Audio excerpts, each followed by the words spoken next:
Is it ever a good idea for a law firm to buy backlinks? Yes, with a big asterisk, right? Proceed with caution. And I say that because, like, buying backlinks is not a bad thing, right? That's how the whole algorithm is built, upon backlinks. And you want to basically boost the popularity of your website.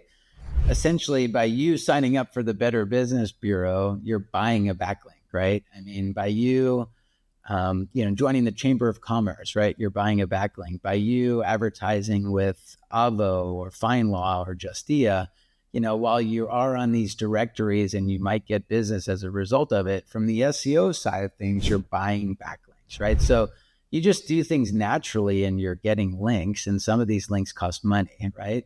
However, I would be very careful, right? Because there's this whole negative side of buying backlinks too that could get you into trouble, right? So if you start getting emails from people, which everybody gets them every single day, take a look at my list of websites where you can buy backlinks. I will build you 1,000 backlinks for $200, right?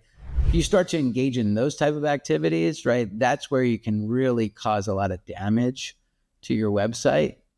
Some of that damage would have to get cleaned up, right? And you could lose a lot of your traffic and lose a lot of trust within Google as a result of that. So I would not engage in those type of link building activities. But don't get me wrong, if you want advice on like buying the right links for your website to boost your popularity and your rankings and your traffic and your revenue, send me a DM and we can certainly talk about that.